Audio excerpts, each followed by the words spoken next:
Good evening, everybody. Thank you for watching Beyond the Buzzer here on I-95 Sports, as you see in the corner, Zingo Television, Facebook Live, and anywhere you can hear the sound of my voice. I'm your host, Dave Thompson, checking with you tonight. Yes, this is the final time we will ever see the name Sir Per and myself in the same bracket ever again, unless the mascot shows up. For the next hour and a half, myself and my man to the right of me, the student of the game, Mr. Kyle Nash. Yes, with no nickname, but the student of the game. We'll go over all things sports from a perspective, and we'll take some fun and have some fun and laughs. Kyle, my friend, how you doing?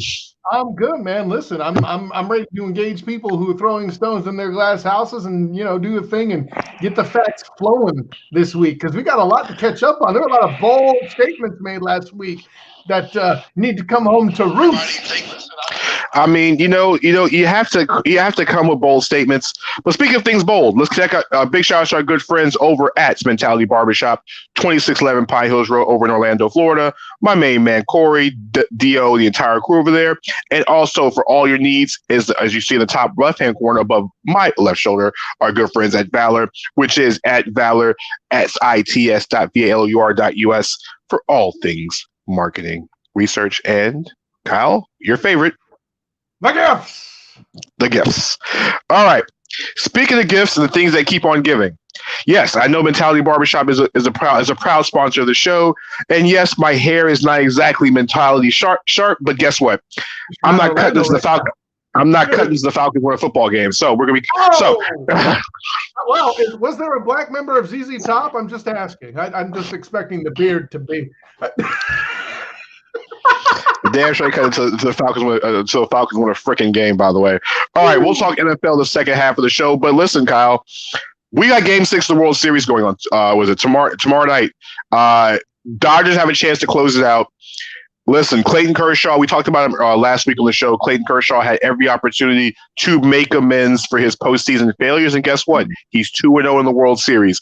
If it wasn't been for some dumb decision-making by Dave Roberts, once again, Dave Roberts, if you don't watch baseball, is the equivalent of Dan Quinn for the Atlanta Falcons, Marvin Lewis of the Cincinnati Bengals. No. I'm not accepting Marvin Lewis from you. We've had this conversation. If you're going to do it, you can do it right. You're going to make it you're going to make it Jason Garrett, the former Dallas. No, because here's the thing. Dave Roberts has gotten to the World Series. You can't put Jason Garrett in there because Jason Garrett's won 0 playoff games probably. So no, I can't use that one. You're using Marvin Lewis because of the Bengals' failures in the playoffs. I mean, I can allow it, but again, look at who we got there, bro. But I digress. Listen, all I'm saying is, Kyle, I know I'm not exactly the biggest baseball guy in the world, but there's some things and things I know. If your closer can't close games out, there's no reason why he should be on the field. And why do I say this? Kenley Jansen has blown more saves and opportunities than, I don't know, the Cleveland Browns have drafted quarterbacks over the last 15 years. All right. He's blown more saves than Cleveland Browns first round draft picks at quarterback. All right. He has now blown 4 saves, Kyle, in the last 2 World Series. All right. Now, mind you, the blown save on Saturday night happened on arguably one of the wildest plays I've ever watched in a World Series game. Bottom of the ninth, Kyle, runners on first and second with a guy that batted under 200 for 2 different teams this season was left off the roster because I guess he wasn't good enough in the ALCS. Comes up and gets a base hit. All right. Runner from second scores. Normally it happens. But what doesn't happen is what happened after that. Dodgers center fielder Chris Taylor boots the ball, throws it home, as Randy Azarenka, who also who has the record for most home runs in the postseason, rounds third base and falls. He literally falls, not like Todd Gurley. He fell correctly. He falls down, proceeds to get up. The ball goes to home plate.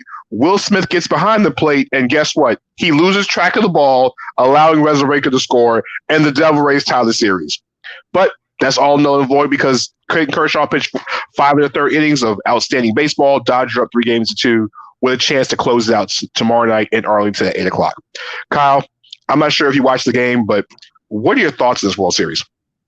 I mean, it seems to be with these elements that you're talking about, it's people either choking or not choking according to plan, right? I mean, let's put it this way. You're telling me the situation about losing 4 World Series games that you're starting in over 2 World Series. And really, I start to think about the similarity between me trying to eat sweet potato pie, choking. Anyways. Okay.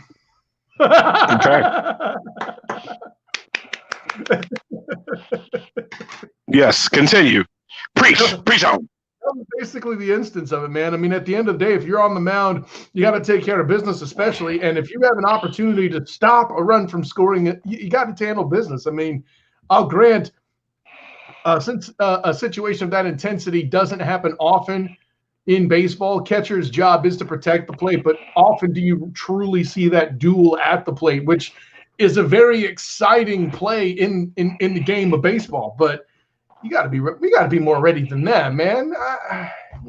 I'll leave it at that. So, and that's the baseball section of the show this evening, ladies and gentlemen. Just know Game 6 is tomorrow night, and hopefully there'll be a Game 7, I think, on Wednesday. Otherwise, baseball's over and we go back to normal. I think I pulled something talking that much baseball on the show, man. Listen, so did the 10,000 fans that were in Texas that were nowhere near the stadium. It is what it is.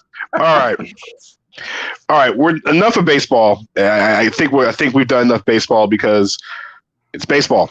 All right, but before we go into the football segment of the show, the NBA has come up with an idea to start their season on December 22nd. Yeah, I heard about that. Yes, let's kind of put this in perspective. The NBA season just ended like 2 weeks ago. All right, we don't have the draft until November 18th. So, and free agency has not been set. So we're probably going to be thinking about free agency right as we're eating Thanksgiving dinner, AKA Black Friday will be signing Friday. If you think sales are going to go on, players are going to sign contracts faster than you see TVs going out the door at Target on Black Friday. All right, but Kyle, here's the thing: the NBA is talking about starting December 22nd. If free agency literally starts on November 23rd, as potentially the number could happen, the draft is on November 18th. Kyle, we can see guys literally signing and joining teams on the same day. Where these guys will get time for quarantine? I understand the NBA media partners kind of want TV ratings, and Christmas Day is one of the biggest days in the NBA. Yeah. But this is borderline ridiculous. All right. They're not prepared for this. The NHL is expected to start back on January 1st. So maybe it might be the time clock ticking because hockey's starting before basketball. But here's the thing about hockey, ladies and gentlemen. Kyle, in the last 5 years, how many NHL games have you watched? Not as many as I'd like. I'll put it that way. Kyle, over under. Is it under 5? Yes, unfortunately. Okay. Now, mind you, the Tampa Bay Lightning, which is in Kyle's home area of the country, just won their second Stanley Cup in a number of years. Kyle's only watched 5 games. I guarantee you, he watched none of the season. Okay. Probably the average fan across the country only watches literally enough NHL hockey that would probably match the number of rounds of golf they watched, unless you're a true diehard fan. It is what it is. What the NBA needs to pay attention to is the fact that the NFL still haven't got the COVID situation down. You're still having issues with COVID, and the thing is, there's no bubble with the NBA. There really isn't an idea. And besides, starting a season and literally giving no guys no time to quarantine. Really, if you're LeBron James and the Lakers, you just came out that insanely long bubble. If you're the Miami Heat, those guys really haven't had a chance to rest. They really haven't. I know they've had months off. You can say they have months off in between. Listen, when you're a professional athlete playing a 90-day bubble, all those games, all that pressure, all that time, you kind of need some time to compress and time to enjoy yourself for a bit. It is what it is. They're professional athletes. Now, here's the thing. Starting the NBA on Martin Luther King Day, much better idea. It gives the guys time to rest. It gives teams to sign free agents. Like, if you're a team, I don't know, let's just say you're Orlando Magic, and you do have a little bit of cap space. You really have to make a decision within 6 hours or 7 hours because you got to get a guy in, you got to get a guy quarantined, you got to get a guy ready to go, in shape, his family moved, if he has one, and settle into a brand new place in less than a week and a half in the middle of COVID. at least give these guys some time to at least put themselves together. It does have to go through the NBA's Player Association before it happens. But man, December 22nd, that's literally, Kyle, you're talking about starting the season before we even get to Christmas yet. I mean, that's less than 2 months from today, right, Chief? I mean, come on. To my main man Eric Wilson's point, sports. Can't remember his show. My main man Eric Wilson. Hockey's always started. So here's the thing. That's always been the truth. But in this type of situation, Eric, the NHL season I think ended like a week or so before the NBA did, and that's great. But the NHL has to play on New Year's Day. They ain't got no choice. Okay. It's already bad enough nobody watches the NHL. It's bad enough the NHL has arguably some of the best product, but the worst television deal I have ever seen for a professional sports league. Thanks, Gary Bettman. Well, no, Gary Bettman got what he could. The problem is Gary Bettman has, because ESPN left him out to dry. ESPN said, bye-bye, see you later. The problem is the NHL has one of the worst TV contracts, so guess what? You don't get as much national exposure for the NHL. All right? The NHL is on NBC, Kyle. Right. NBC, the Peacock network. All right. the same network that pays 5 times the value for the NHL and Notre Dame football. Well, Kyle, Bobby, if I hear that song, I'm gonna throw something. Don't set him up. What are you doing? This is like asking Peter Griffin. Have you heard? Oh, I thought you heard. What? Bad. Oh, hey, listen, we didn't get it. Eric Stahl, there we go. I got to be honest. I never thought I would be doing Surfing Bird by the Trashmen on this show ever. I'm just saying. Hey, listen, we learn something new every week. But so here's the thing with the NHL. They have NBC, and they also have the Universal family. Mm-hmm. The Universal family is like 7 different networks that include USA, that includes the CNBC channels, that includes Bravo, and a whole bunch of other 2 channels. Kyle, you can't find the NHL anywhere on those channels. It's so bad that the Stanley Cup Finals, which is the premier event, your championship series, ends up on NBC Sports Network for half the series, and then NBC decides to pick it up when they feel like it. I mean, talk about going again. Well, right, and I mean, let's put it for what it is too. Like the NHL wasn't done any favors by the way that another sport was delayed in such a fashion to where it combated it more, I feel like. I mean, we were having historical firsts with the number of sports events on TV at the same time. Yeah, Eric Wilson's right. The NHL and the NBA always kind of converge a wee bit. But at the end of the day, the NHL had the Classic, okay? Which is New Year's Day. Right, which is an excellent event, by the way. And then Christmas Day for the NBA. I think the NBA feels like if they miss that Christmas Day hit, like you mentioned, they're going to take a pretty big hit. Now, if they're going to continue to play the social justice angle, them starting on MLK is perfect, right? So they can kind of get around it that way, maybe? I don't know. I'm trying to kind of find a marketing win here, and a lot of people will claim, oh, the NBA's lost so much by going into SJW stuff. I'm like, listen, first of all, you already forgot. They're not playing in their own stadiums. They're not accepting, they're not accepting fans at their arenas, all that stuff. And the bubble's competing with things that it never used to have to, for example. So it's just kind of a wacky situation in the first place. I get the concept of trying to bring that you need to compress a calendar 1 year to get things back on track to how they would normally be. But I think they're over prioritizing that. Or who's to say it even has to be the 2021 season that has to take place? So, I mean, that's all there is to it. And by the way, Rodney, check a mirror. If we're facially challenged, what the hell are you? Anyway.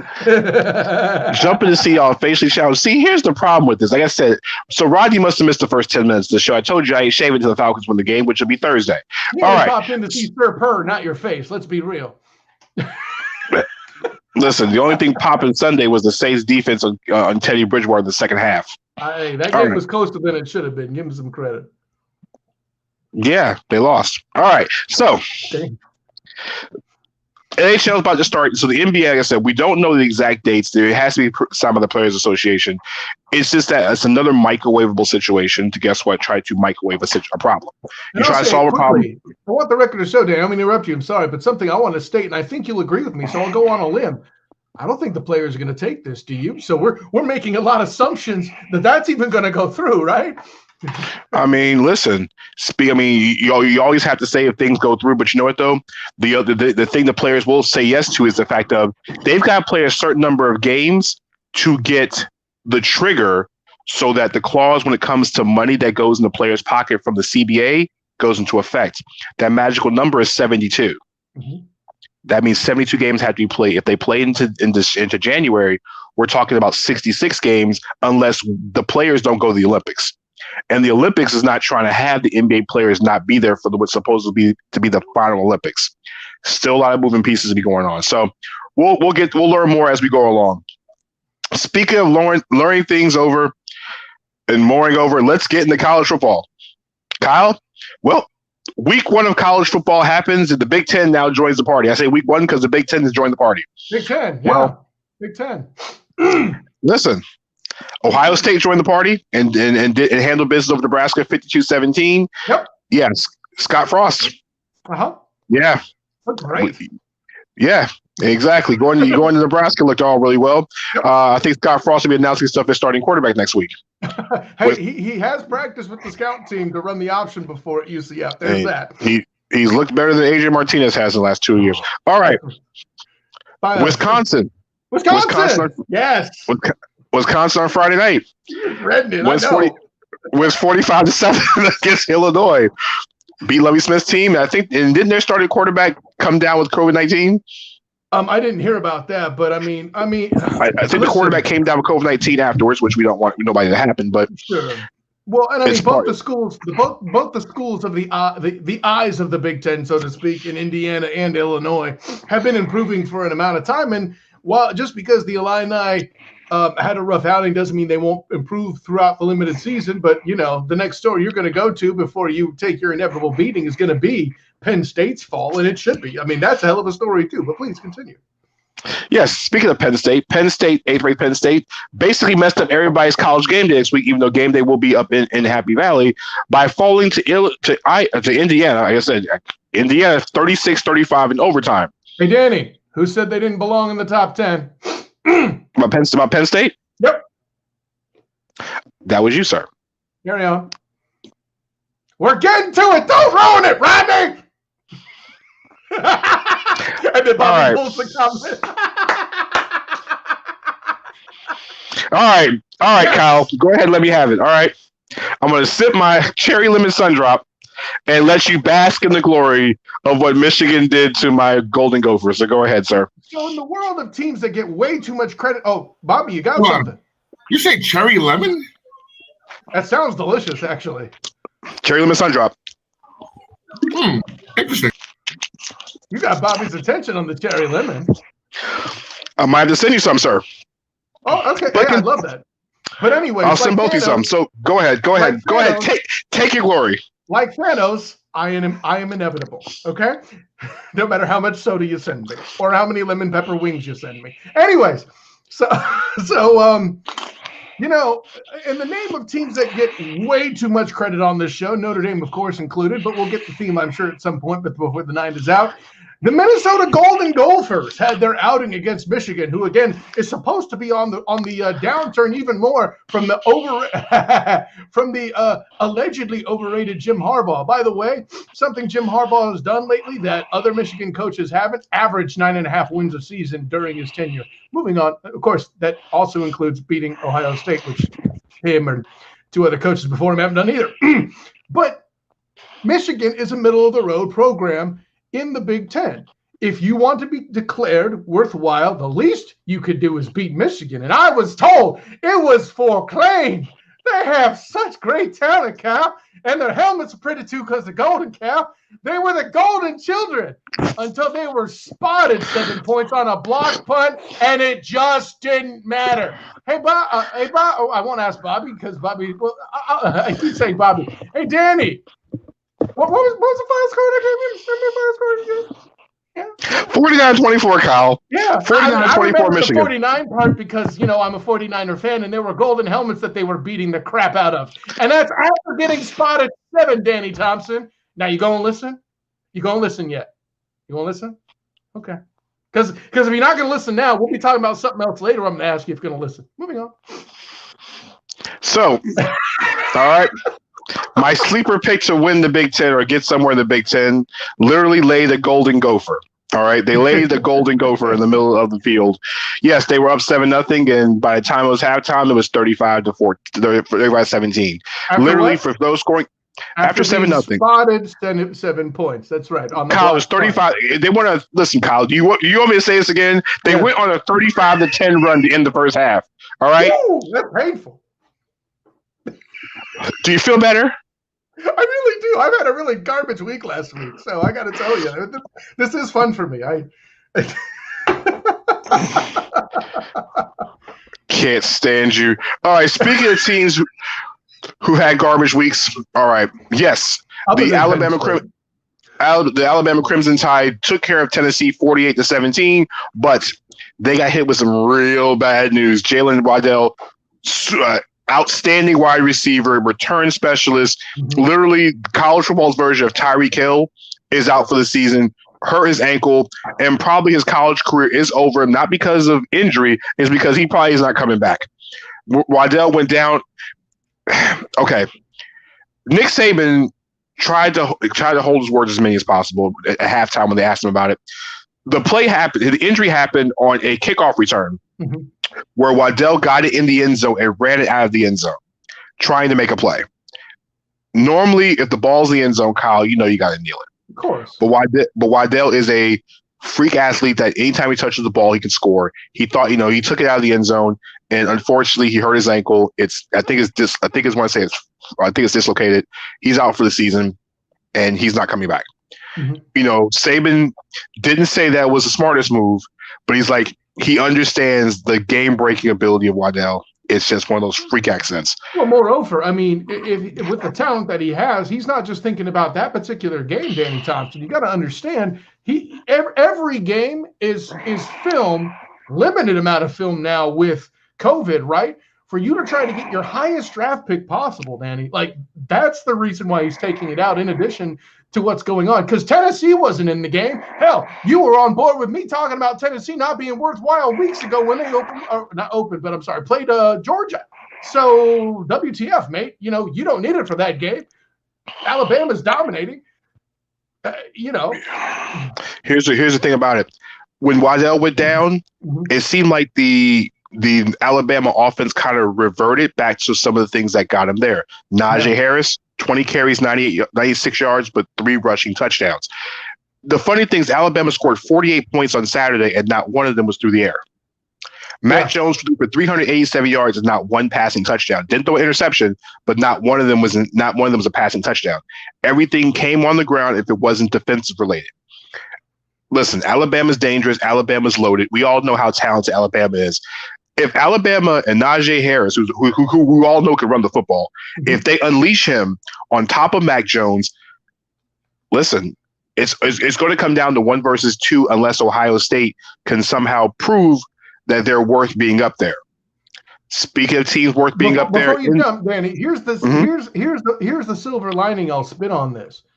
If it's true that Alabama can only score on the ground thereafter in that game, boy, if I'm an agent representing this young man, I'm making a lot of noise by that and keeping his draft stock up on that hype.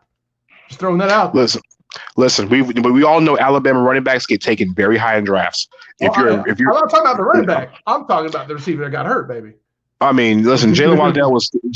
He's not the number 1 receiver in the class, but because of the fact of he's so superly quick, and when he gets the ball in open space, it's like, okay, catch me while I can, or you can. He'll be fine as long as his 40 time will check out when we get to the combine. That's it. Perfect. He's a definite day 1 talent in the draft, maybe even day 2 because some people might be worried. I think he's fine. See, football injuries are different than basketball injuries. If you tear the Achilles in basketball, you ain't coming. It doesn't do well for you. You hurt some injuries in football. It's a little different than others. Speaking of things that are different than others and things that don't make sense, the ACC is back on track again. Clemson had a scare at one point. Listen, Clemson was getting scared at one point. Syracuse was in the game. When I say in the game, they were in the game into the second half. Kyle, listen, a fumble recovery changed the whole game around, and Clemson took care of business 47-21. The game was closer than what it was. Clemson took control in the second half. Trevor Lawrence, 27-43, 289 yards and 2 touchdown passes. Travis Etienne, 16 carries, 86 yards with 3 touchdowns on the ground. Kyle, here's a question before we get into the rest of the ACC. Mm-hmm. If you're Trevor Lawrence and you're watching the New York Jets, who are now considered the third best team in the New York area, football wise, because I think Rutgers is better than the Jets and the Giants, maybe. Are you considering going back to school if the Jets have the first overall pick? So let me be clear. Pull Matt Leinart.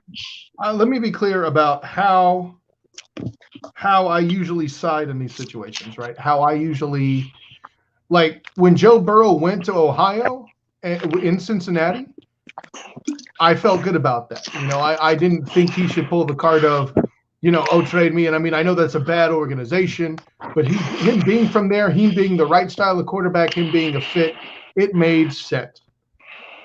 This is how bad the Jets currently are, Danny Thompson. They're even worse than the Bengals. And I'm going to say something I don't normally say in these situations. If I, Trevor Lawrence, I am leveraging. Trade me. Do not pick me unless you are trading me. Or let number 2 pick me up. I'm going. Flat out deny it. The only thing, unlike baseball, baseball, you have the ability to say, if a team drafts me, I can go to college. Right. If you're drafting NFL without an additional pro like the XFL or something behind it, you can't sit the year. When Bo Jackson did after winning the Heisman Trophy and say, hey, Tampa, thanks, but no thanks. He went to the USFL and made a whole bunch of money. Right. You don't have that ability to go. Not Bo Jackson, Herschel Walker. You don't have that ability to go and say, you don't have that ability to go and say, hey, I want to go play somewhere else. Because the last time Matt Leinart was the number 1 overall pick a couple years ago and decided to go back to school, and he ended up with the Arizona Cardinals. And now he's an announcer at Fox. I'm not saying that's going to be Trevor Lawrence, but listen, you look at the situation of the NFL. The Jets might go 0-16. Jacksonville is considering a quarterback change, and like now, all right. You're looking at the Giants, and you don't know if they're sold on Daniel Jones. Mm-hmm. Because it's really his second year, and this year he has no weapons. Saquon Barkley's out. Mm-hmm. As much as everybody wants to say the Atlanta Falcons looking for a quarterback, no matter what you draft in Atlanta, it's not going to fix the fact that the Falcons have a 30th or worse defense for the 4th time in 5 years. It doesn't change anything. You're right. It doesn't. And the O-line does still need a little bit of work. It doesn't. Like I say, it doesn't, because what's going to happen is you're going to set Trevor Lawrence or Justin Fields to fail behind a team that can't do anything defensively. Or if he's successful, it doesn't mean a win. Like, listen, for all the jokes I make about your strange take about Matt Ryan being a first ballot Hall of Famer, what I won't deny is he's had plenty of great games where he was left on his booty. Simply put. And also let down in the games because the defense can't hold water. Yep. So you're looking at options around the league where Trevor Lawrence is going. You're thinking, okay, I want no part of what's in the city of New York. There is no way. I mean, it's just not happening. Like, it doesn't make sense. Now, if Trevor Lawrence was drafted by the Jaguars, it makes sense. Trevor Lawrence, even in Washington, makes more sense than Trevor Lawrence playing for the Jets. I'll agree. At least Ron Rivera is competent as a head coach. Adam Gase doesn't know what he's doing. The front office doesn't know what he's doing, and half the players don't want to be there. All right. Mm-hmm. And besides, the sleeper team in all this is the Dallas Cowboys, because the way the Cowboys losing games, they're gonna be fighting for Trevor. They're gonna be getting clever for Trevor too. Hey, listen, I'm not a Cowboys fan by any stretch, but if Trevor Lawrence ends up with a star on his helmet, I think that's a win for everybody, including the NFL. Listen. Then I'm telling you, that's gonna be a big pair of Spurs to fill. Mm-hmm. Speaking of Spurs to fill, all right. So speaking of shoes to fill, well, Pittsburgh didn't fill any shoes on Sunday. Well, the Pitt Panthers didn't do much Saturday. because Notre Dame finally beat an ACC team convincingly. I was proud. What the heck? That's so random. Yeah, exactly. You had shoes to fill, so I put a pair of sneakers. No, I didn't say I disliked it. I just wasn't ready for it, Bobby. Yeah, I wasn't either. You can't spring that on a dude. And neither was Pitt's defense when it came to Ian Book on Saturday. 18 at 30, 312 yards, 3 touchdown passes. Ben Schroeder, I think, tight end, 2 catches, 107 yards. Listen, this was overmatching. Like, this wasn't much. Notre Dame will stay 3 in the polls. Right, they should. Listen, it wasn't much to write home about. I mean, they're below Ohio State. I'll take it. I mean, like I said, Notre Dame won 45-3. Time out. Everybody in the media, at least around here, was saying, "Oh, Notre Dame is the tough test. It's Pittsburgh. You know, watch out for Pittsburgh. Watch out for Pittsburgh. Trap game. We destroyed them." You don't have any tests other than Clemson. It's the ACC. Bobby. Listen, when you say Pittsburgh's a trap game, first and foremost, Ben Roethlisberger's not. People were saying Ben Roethlisberger's not quarterback of that team, and James Conner ran out of eligibility years ago. All right. The only thing that would give the Pittsburgh Panthers any chance to win is a Mario Lemieux play quarterback, and he's a hockey player. Okay. There's Sidney Crosby must be playing wide receiver. There's no way Pitt had any chance of winning this game unless Notre Dame. It should have been closer than it was. That part was surprising. And hey, listen, Pitt finally didn't struggle against, a Louisville or something like that. Maybe they're turning a corner, but I need to see more than 1 week of it. Bobby, I'm giving you every bit to play the damn fight song, so go ahead and do it. I'm giving it to you now. He's waiting for us to talk about Chase Claypool when he plays against the Titans. That's what he's waiting for. No, because he can't play.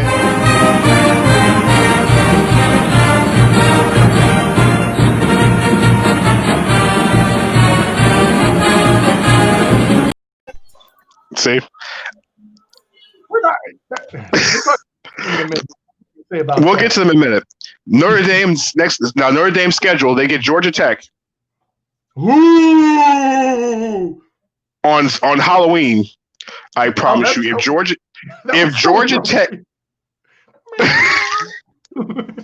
that was the Pitt Panthers yesterday or Saturday. Oh, shit. If somehow Notre Dame goes down to Atlanta and loses on Halloween to freaking Georgia Tech, Bobby, you better not show up on Monday. I'm telling you now, because everybody will be getting set for number 1 versus number 3 in Death Valley on November 7th on NBC. It's a primetime game. That's going to be Notre Dame's test. And Lord knows they get past that one. They still got to go to North Carolina on the 27th of November on Thanksgiving weekend. You mean the team that lost to FSU? Stop it. But they turned back around, beat their in-state rivals, NC State. And thank you for segueing me into that one. I don't care. They shouldn't be in the top 10. That is trash. They're 14th for crying out loud. And sit over there. Thank you. Sit over Carolina. I'm sorry. Go ahead. Stay over there. North Carolina took care of business 41-28 over NC State and their arch rival. Listen, it was a game Carolina had to win. Now Carolina's schedule going forward is I think Carolina has what? I know they still have to play Clemson. They still have the Notre Dame game left. They still have 5 games left on the schedule before they get to the ACC championship game. Listen, they got UVA on Saturday, then Duke, and then you have the game for Notre Dame on Thanksgiving weekend. And actually, they avoid Clemson this year. So they got to handle business. And then, like I said, win 3 straight games. You have Notre Dame and Miami late in the season. So those are huge ones. And then they have the game against Western Carolina to close the season. I mean, I'll put it this way. You and I both know that if Notre Dame beats Clemson, the rest of the games don't matter. They could even lose to North Carolina. You know why? All it'll do is lead to a rematch against Clemson. I guess technically it's not true because of tiebreakers with North Carolina probably. But, we're assuming that North Carolina is going to win out too. That's bold in and of itself because, North Carolina still has to play Miami, which, okay, they could probably beat them. But still, I don't know. They play Miami the week after the Notre Dame game. I mean, that's a tough back-to-back, but, I mean, listen, if this team's as good as people keep trying to tell me, not mentioning any names, I'm sorry.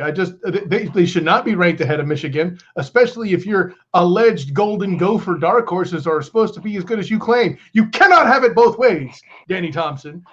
You will not disrespect Gold. You will not disrespect. I hate you. You will not disrespect Goldie on this damn show ever again, by the way. All right. Speaking of teams being disrespected in the polls and the rankings, well, the Big Ten, the Big 12 actually has a team in the top 6, and it's Oklahoma State. They beat Iowa State 21-24. Stop it, Kyle. Give the Big 12 a little bit of credit. All right? A little bit. A tad bit of credit. Hey, listen. You know what? I'll give them this much credit. Oklahoma State should be ranked behind Notre Dame and Georgia like they are. But those guys shouldn't be that high. I'm just saying. Well, Oklahoma State goes into a tough stretch of games starting on Saturday after the Iowa State game because somehow Iowa State got re-ranked after losing week 1. I don't get that either. They got Texas on Saturday. 16th ranked Kansas State. Next. And Oklahoma. That's the Bedlam game. That's the rivalry game. True. And then they have the rescheduled game. They have the play Baylor and TCU as well as Texas Tech. Listen, the Big 12's hopes of getting in the Power Six games is Oklahoma State clearing this table. That's a good point, actually, Danny Thompson. I will give you that. Speaking of Power 6 games, listen, the American Conference still has their best representative available. And I'm going to tell you this, Kyle. We talked about this on last week. Yeah. Cincinnati, it was like Cincinnati's power was going to overwhelm the flashiness of SMU. And Kyle, once again, sir, take a bow. 42-13, Cincinnati took care of business. And Kyle, Desmond Ridder put on a show on the ground for – I mean, the thing is, Kyle, he's the starting quarterback for good old Cincinnati. Yep. 13-21, 126 yards on the air, but 8 carries for 179 yards and 3 touchdowns on the ground. American Conference Player of the Week on offense, by the way.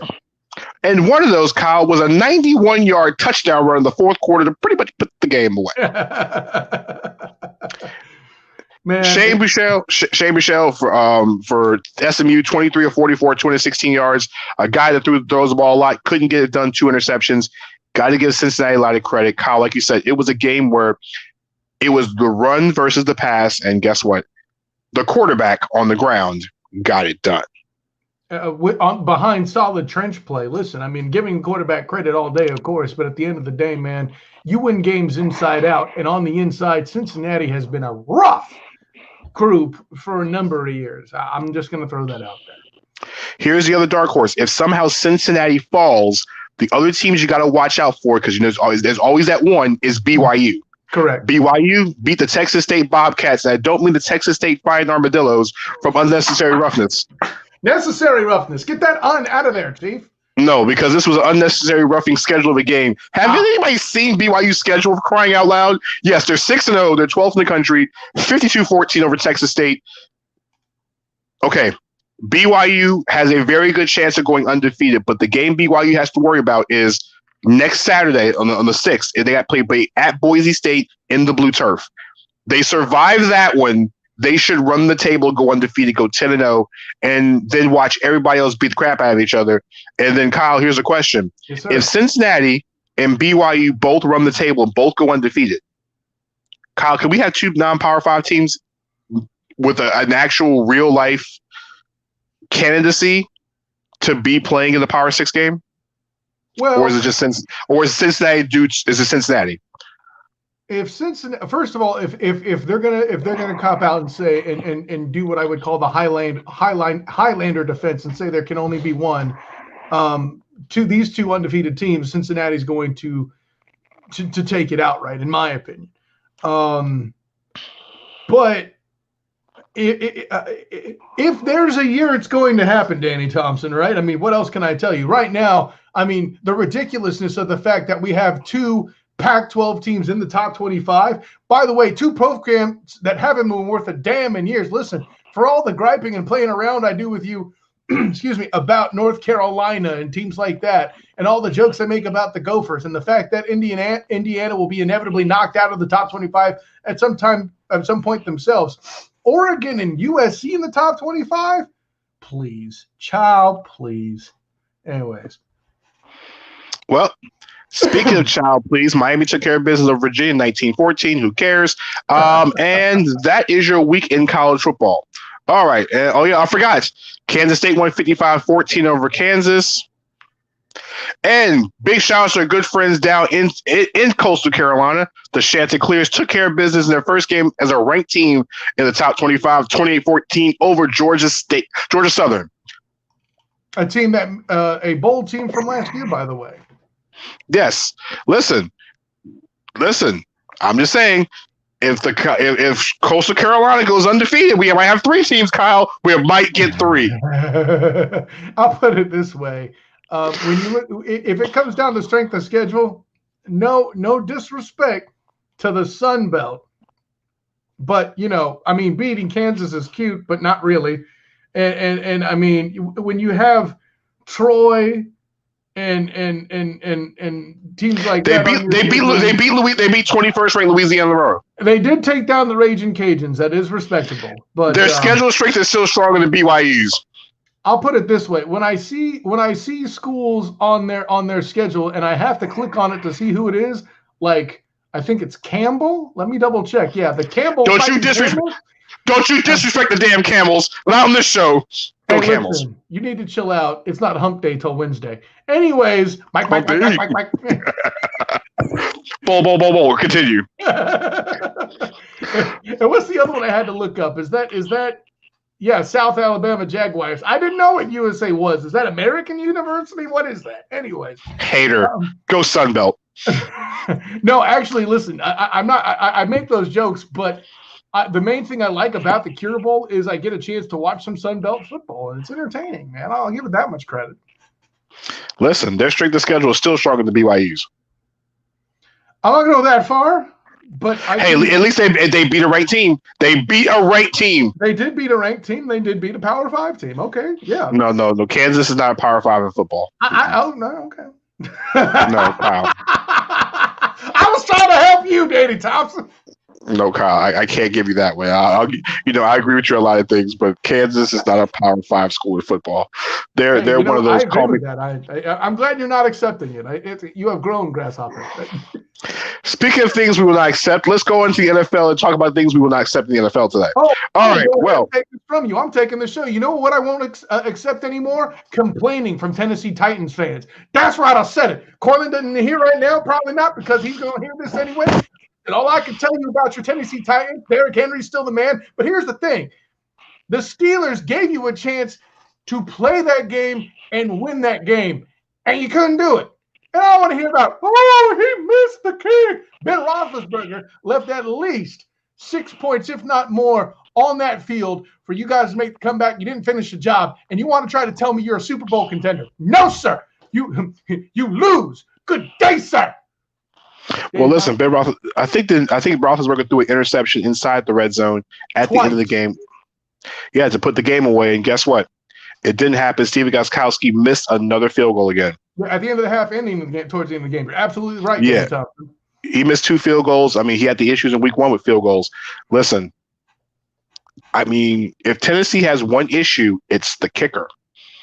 Well, it is what it is. Defense as well, but yeah, you're well, right. We know it though. The defense, but Kyle, going into the game, Pittsburgh had the 4th highest scoring offense in the NFL.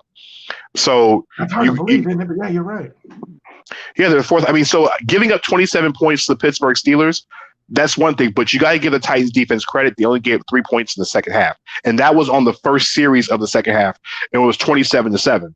Give the defense credit for buckling down, putting on the 10 straps. And honestly, the game-changing play was the A.J. Brown's touchdown catch to get the game to 27-14 because it gave Ryan Tannehill momentum because Tannehill didn't look too good. Pittsburgh did have 3 turnovers. Yes. Speaking of Chase Claypool, guess what? The Chase Claypool train hit a wall. Why? Not because Chase Claypool's not a good football player, because Deontay Johnson came back in the lineup. Johnson caught an 11-yard touchdown from Roethlisberger in the opening series of the game and proceeded to get hurt again. All right, he did catch 9 passes for 90 yards. Juju Smith-Schuster, hey, he woke up 9 catches for 85 yards. But here's the real thing: Roethlisberger threw 3 interceptions, but Pittsburgh got the job done.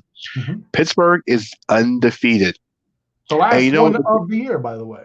Yes, the last of the undefeated Mohicans right now. And you know the crazy part is, Kyle? The last time the Steelers started the year 6-0, they won the Super Bowl. Interesting. And their head coach, Mike Tomlin, Kyle, has been in the NFL 14. This is 14 years as head coach, and has never won NFL Coach of the Year. And guess what? I don't think he's going to get it this year either. I think the streak is over. You think he's going to get it? Listen, I think streak is over because you have to think they still got to play the Bengals, they still got to play the Browns, and those games are winnable games. Oh, hey, hold up, Bobby. Don't be accusing me of something I'm not guilty of. All right, I'm not trying to tell you that Mike Tomlin isn't a great coach. I like Mike Tomlin. He runs things a little less disciplined than I would like personally, but it works. How am I going to complain? He's great in press conferences. He's great in motivating these guys. What he's had to handle and keep the Steelers being a force in the AFC North is nothing short of fan-flippin-tastic.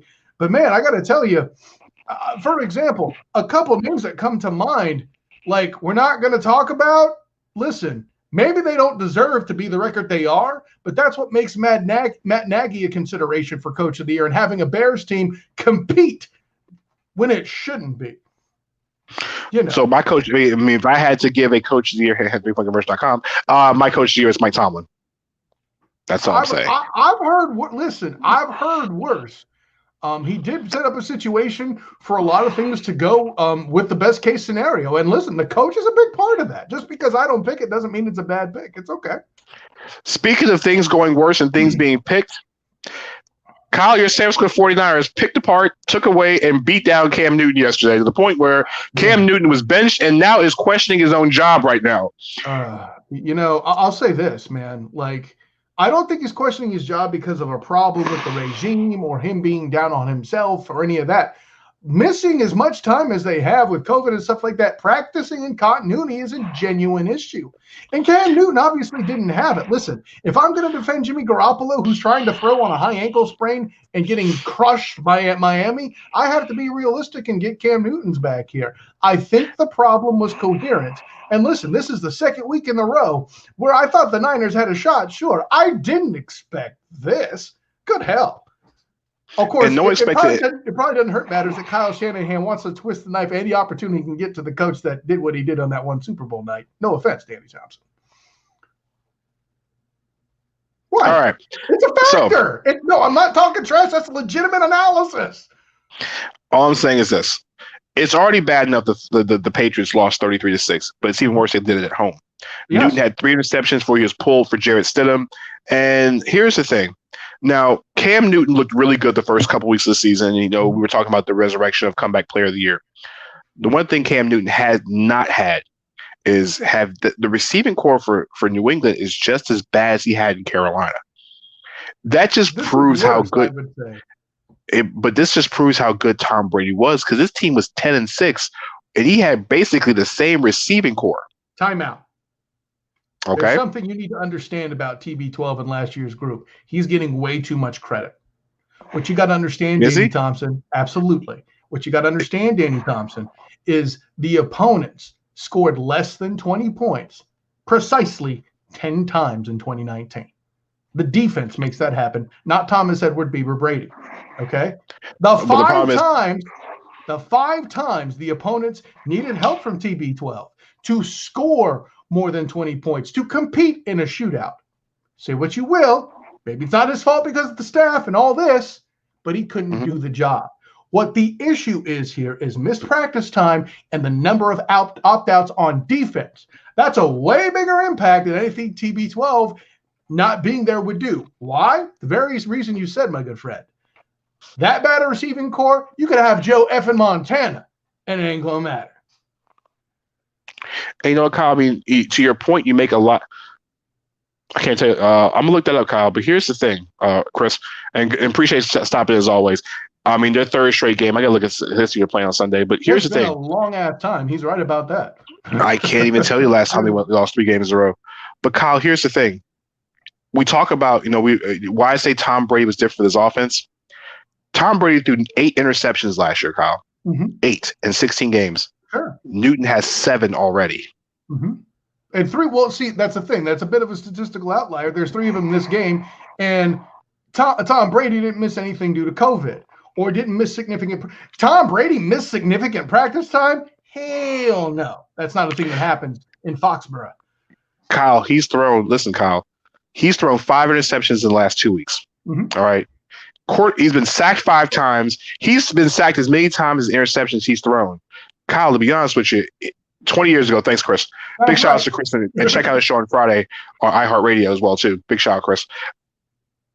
The last 3 weeks, Kyle, Cam Newton's 3 games he started, his QBR rating, Kyle, 19.4, 21.2, and 3.5.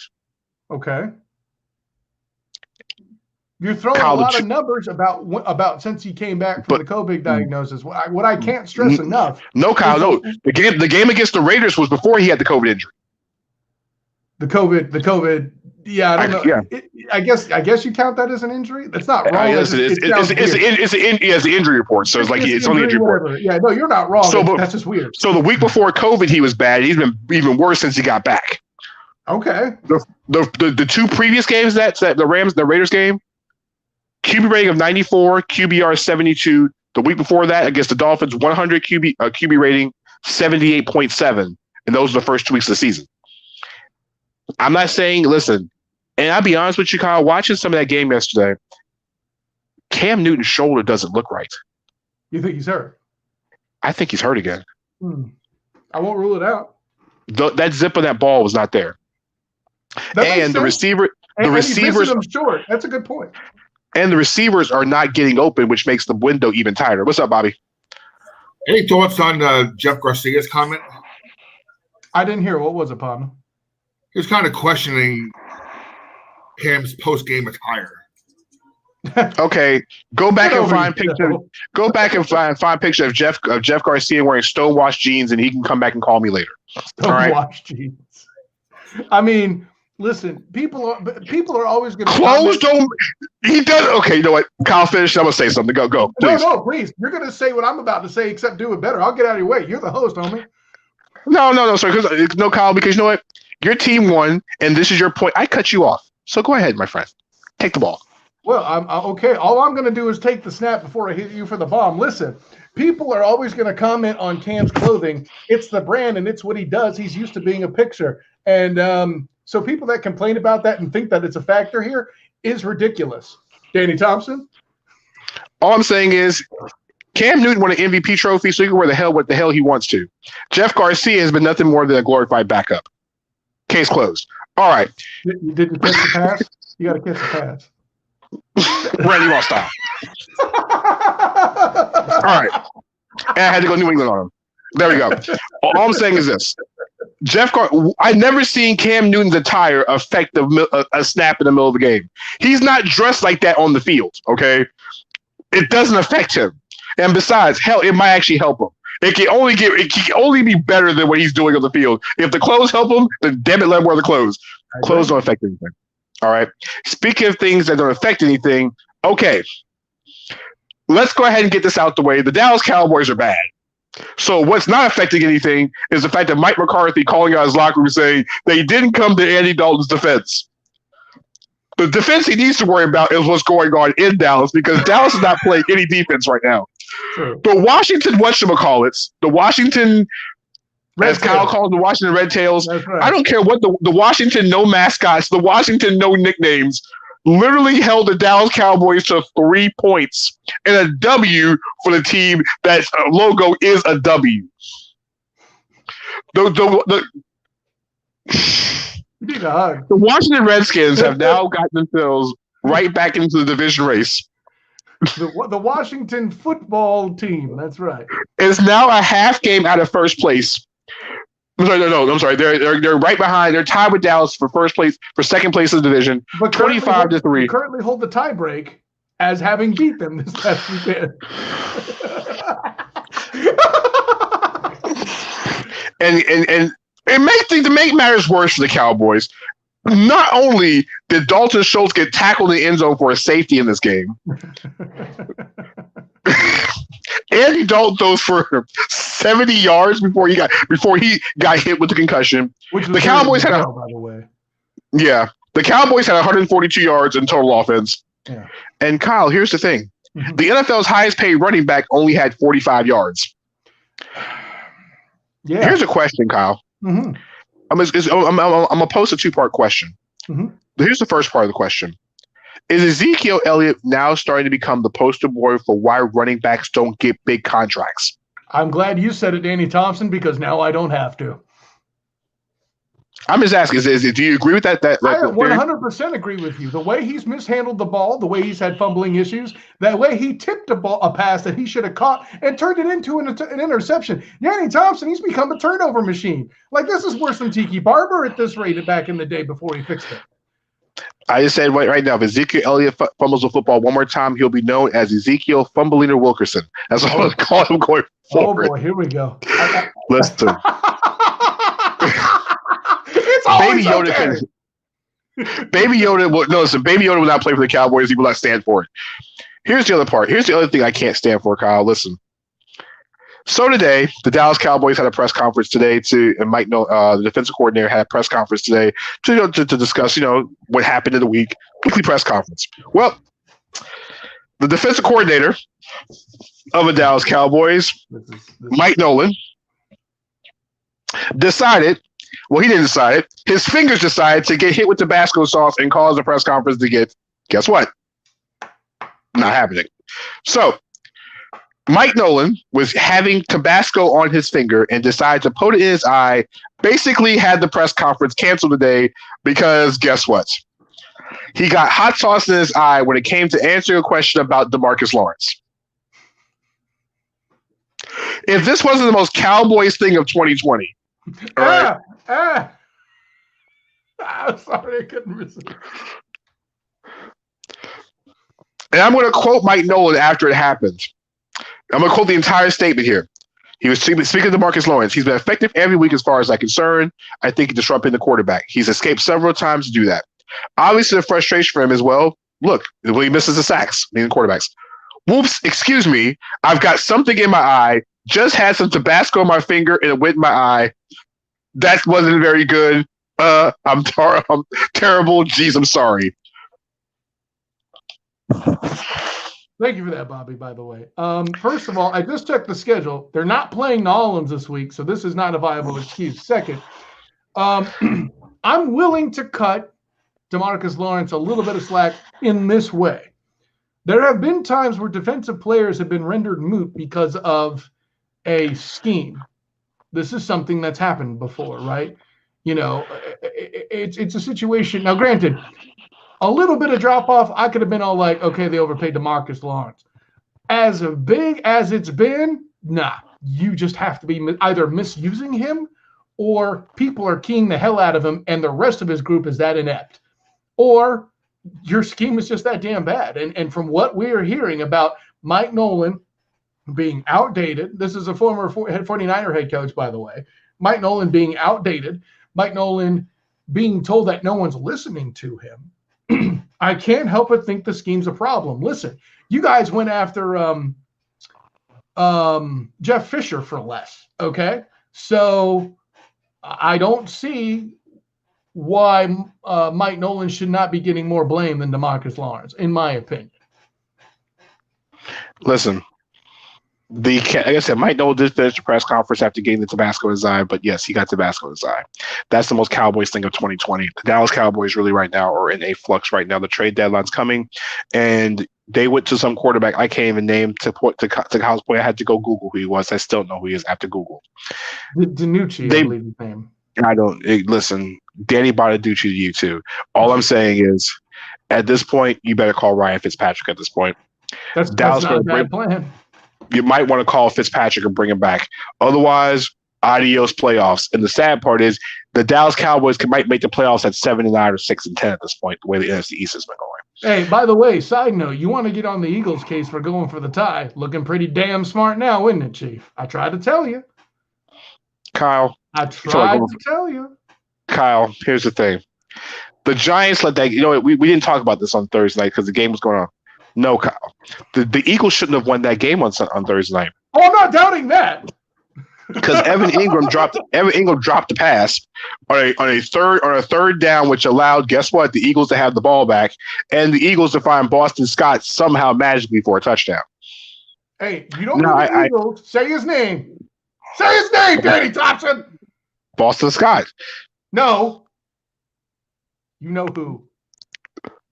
Kyle. Say I was segueing. Name. Oh, Carson Wentz? Thank you. Oh, I thought, okay, yeah. I got no problem giving Carson Wentz credit for that one. That was Wentz had a big game, but what I've been watching about Carson Wentz lately is that Kyle, he holds the ball too much. Oh, he holds the ball too long.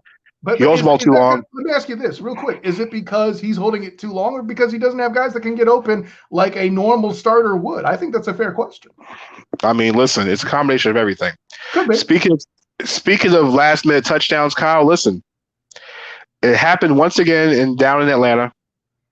A last-minute touchdown given up by the Falcons with the game on the line. Man. What else is new? But what's not new is how the Falcons lost the game for the sixth time this season. The Atlanta Falcons have lost games in ways this season that has only been the year of 2020. The Falcons have lost a game where they got blown out by the Seattle Seahawks, which is a lot of teams have been doing the Seahawks this season. That ain't odd, but we'll get to the Seahawks later. Okay. Then you had the game against the Dallas Cowboys where they were up with a 99% chance to win by ESPN's win trajectory when the defense magically gave up a bunch of points in the fourth quarter on top of the special teams. Here's a hug, Danny Thompson. Okay. They gave up a special teams miscalculation, a fireable offense. Okay. But that happens. Atlanta then lost to the Chicago Bears, who started the game with Mr. Trubisky. And by the end of the game, Nick Foles had turned into Philadelphia Nick Foles by throwing 3 touchdowns in the final 6 minutes against the Falcons. All right. Another loss at home. Atlanta then turned around and went to Green Bay on Monday night. And they were, half the receivers got hurt in the game. And Green Bay is Green Bay. It is what it is. When Julio Jones got hurt, Calvin Ridley got hurt, and everybody was banged up. Matt Ryan literally had nothing but bus drivers to throw to in the backfield. It is what it is. The Carolina game happened. And guess what? Atlanta lost at home. Didn't have Julio Jones in the lineup, but they still lost to Carolina. And the Panthers, by the way, that game, Dan Quinn was fired, and Thomas Dimitroff was fired. I'm going to really quickly answer Chris Purtle's question. I don't think that was the worst. Man, I can't blame Todd Gurley because I'd be like, yeah, I'm going to score. All right. I could see me making that mistake. I was getting to that point, Kyle. Don't worry. Go ahead. Atlanta then beat the Minnesota Vikings, who now realize we all know they're worse than the Atlanta Falcons at this point. Well. Kyle, fire sale and aisle 7. Okay. Vikings players for sale at this point. Then happened yesterday. Like I said, Atlanta's lost on an onside kick. They lost to a backup quarterback who threw 3 touchdowns in the fourth quarter. Yep. They lost to the the Carolina Panthers. And then Sunday, down 16-14, with a minute to go in the game, Detroit calls their final timeout. Atlanta has the ball on the Detroit 10-yard line. Indeed. Atlanta could just kneel the clock and get in the field goal kicker's name. I'm not going to butcher his name right now. You mean the guy with Younghoe Koo? Younghoe Koo. Thank you, Younghoe Koo. Just give him a nice little 30-yard chip shot because Detroit had no timeouts. Well, Raheem Morris decides to try to run the ball to get a tad bit closer to make it like an old school extra point. You lost me at Raheem Morris as a coach, by the way, but moving on. Todd Gurley didn't get the damn memo. All right. 10 yards down, Todd Gurley breaks through the hole and proceeds to get a tip. The Lions were letting him score.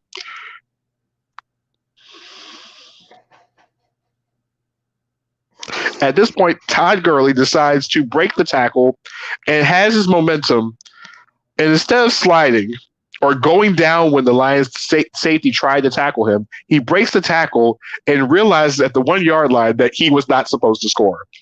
He attempts to fall down, and as he falls down, the ball crosses the plane, and the Falcons score a touchdown. Why is that insignificant? Even with the 2-point conversion, the Falcons were only up by 6 points. Matt Stafford had 1 minute and 5 seconds to go down the field and do what the Falcons, we all knew.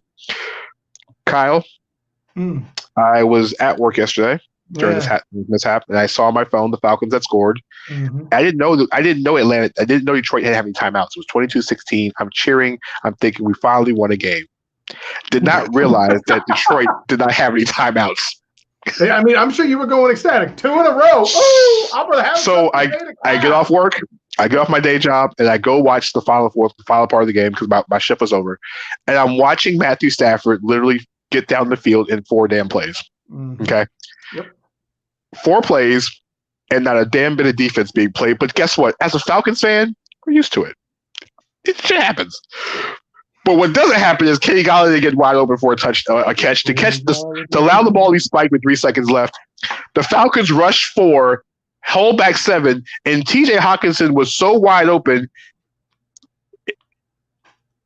Space, the final frontier. These are the after not getting out of bounds, he makes up for it, and the Falcons lose again, 23-22. Yes, Chris Pirtle, this has got to be the dumbest way the Falcons have lost all season because all he had to do was slide. Okay, slide, fall on the football. Bobby, if you say Bobby, don't you say what you're about to say. Don't you do it? No, I'm going to say that wasn't even the worst play of the whole NFL weekend. This was the worst play of the NFL weekend. No, because here's the thing, Kyle. Here's the thing, Bobby. That was pretty funny because he got tackled by the turf. And Daniel Jones getting tackled by the turf is pretty damn funny. But here's the thing, Bobby. That they scored like the next player so down the field. Correct. Todd Gurley scoring a touchdown was pointless. Well, partner, I don't want to mention that. That was 6 points for Gurley's touchdown, about 3 points for Dollar. And points for Bobby. That's a triple play. Gurley, Hawkinson, Holiday. And Stafford in one other league. So I don't know. To quote my friend Raphael, controversial Raphael Haynes from 3 conversion, Todd Gurley had his own self on his fantasy team this week. That's why he scored. All right. And points for Bobby. Speaking of facts, all right, let's give facts. The Cleveland Browns are 5-2. That's a fact. What's not a fact is this ain't that win on Sunday. It was the Cincinnati Bengals. Okay. Mm-hmm. What hurt the Cleveland Browns was Odell Beckham's out for the season. But don't let the fact of Odell Beckham's injury and what happened. Oh God. Oh God. Keep going, Danny Thompson. Don't let him keep you down, Danny Thompson. You still got a show, baby. Don't let him get you down, Danny Thompson. Don't do it. I give the Eagles credit. He doesn't. Okay. As I was saying, in a game that had 5 lead-changing touchdown passes in the fourth quarter, they were literally, it was a heavyweight title fight between a 4-2 team and a team that tied. Joe Burrow and Baker Mayfield thought they were in college all of a sudden. The one part about the game was the Cleveland Browns won. They're 5-2. Mm-hmm. Odell Beckham got injured because he was chasing down a Baker Mayfield interception. Tore his knee, gone for the year. But before Browns fans jump on themselves and realize that winning football games in October doesn't mean a damn thing, realize this. No matter who you put out there, Rod Higgins, T. Higgins, Rod Higgins that played in the NBA, I don't know, Rod Stewart. Mr. Higgins. Yeah, Rod Stewart, Ashley Stewart, I don't know, even Patrick Stewart. Before you realize all of this, Martha Stewart as well too. Roger Stewart, yes, all the Stewarts, even Tony Stewart, the NASCAR driver. If you think that you're going to win and win games without not having Nick Chubb, who's not healthy, and not having Odell Beckham, arguably those two guys I would say are top 20 game breakers in the NFL, you're completely mistaken. The Cleveland Browns are going to need Odell Beckham when they need him the most. Okay, Baker Mayfield threw 5 touchdowns against the Cincinnati defense. Okay, it's not world-beating defenses he threw 5 touchdowns against, because Browns fans are ready to bench him after the Steelers game last week. So before we start talking about the Baker Mayfield comeback tour, remember, don't sleep on the Raiders on Sunday. The Raiders actually have a really good defense. They're very competent, and all their offensive line will have no COVID issues. Correct. After that, beating the Texans is one thing. But let's be serious. Going to Philadelphia and the Eagles potentially could be healthy on the road, not a good place for Baker Mayfield. The Jaguars, throw that away. But Kyle, you got the Titans, Ravens, and Steelers right after that. Mm-hmm. Mixed in with the back-to-back trips to New York. Kyle, it's October. The Browns finish 8-8. Something tells me the wheels are going to fall off. There's only so many injuries going around. Austin Hooper has the appendicitis. No Chubb, no Beckham. You know, I think what this sets up the situation to do is put a team that is arguably the biggest miss on my predictions to sweep in and take the playoff spot that I think would have been meant for them. Of course, I'm referring to the Los Angeles Chargers. The Los Angeles Superchargers and their super rookie quarterback, Justin Herbert. Wow. And yes, I said super rookie quarterback because guess what? Listen, what Justin Herbert has done since coming in for Tyrod Taylor, unfortunately, we talk about Ryan Fitzpatrick losing his job this way. Tyrod Taylor lost his job in a way that wasn't even his fault. Yeah. Fitzpatrick played well. The trainer took care of this one. Kyle, Justin Herbert, yes, it was the Jacksonville Jaguars, and this might be the end of Uncle Rico down in Jacksonville, even though Minshew wasn't exactly terrible. No, he wasn't. Minshew wasn't the problem in this game. You're absolutely right. Justin Herbert finished 27 of 43, 347 yards, Kyle, and 3 more touchdowns. Listen, Kyle, Justin Herbert has thrown for 12 touchdowns and 3 interceptions since taking over the starting job from Tyrod Taylor. His quarterback rating, Kyle, is 108.1 as a rookie. I know. That's awesome. He's completing 68% of his passes. Yes, he is. Kyle, he's the 3 games that he's lost. Mm-hmm. He's the first rookie quarterback ever to lose to 3 different Super Bowl MVPs by under 7 points. This man went to war with Tom Brady. Mm-hmm. He went to war with Drew Brees. Mm-hmm. He went to war with Patrick Mahomes. Each of those games, they could have won each of those games. Mm-hmm. All right. He's also without Austin Eckler. And listen, Joe Burrow's been really good in Cincinnati. But listen, Justin Herbert might be the best rookie quarterback we have right now, ahead of Joe Burrow. And listen, I appreciate you making the opportunity. When he stepped on the field against the Chiefs, I said he was really good, but he still has to pass up Joe Burrow. At this point, he sure as hell has. Listen, man, I know how to watch film, and I know how to see what happens. And this is nothing against Joe Burrow. And maybe the part of the problem is that Joe Burrow doesn't have quite enough weapons. But, man, you can't knock the way that he spins that ball and is to the point where he's in shootouts with Mahomes, Brady, and Breeze, right? Okay. And the crazy part about it is we didn't see this at Oregon. We didn't see this type. We saw a little bit more of a different type of quarterback there, but damn. Excuse my language. Speaking of things that make you say damn, listen, snow football in Denver is damning enough as it is. Patrick Mahomes throwing in the snow is even worse. Woo. 3 times the problem is, man, rain, week 1, shine most of the season, and snow.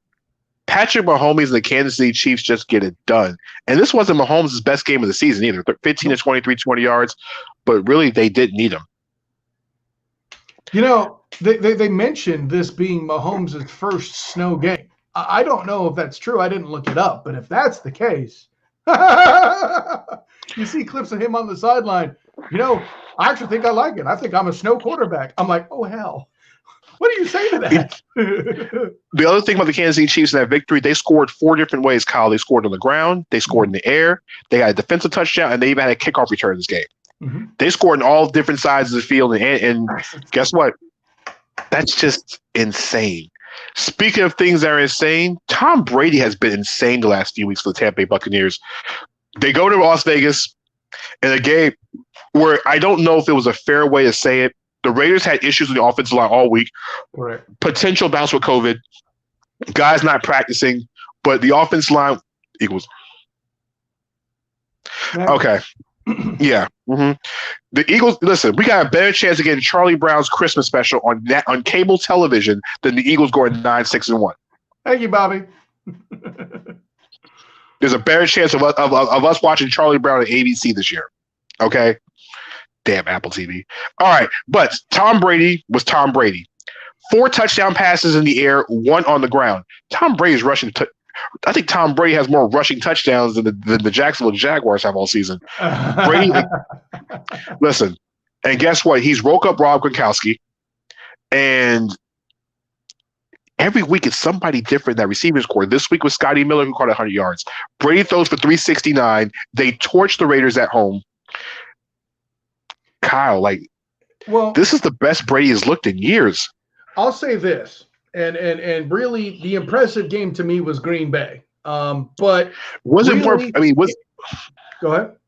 Was it more? I mean, yesterday was super impressive. Yesterday, right? But when the defense is giving you what they are, and the Raiders' defense has to stay on the field that much longer, and they're giving it to you because the offensive line's missing, I'm gonna put an asterisk by that. By the way, side note, as good as he did look in the Packer game, his stats were relatively low. He didn't have to do a lot, okay?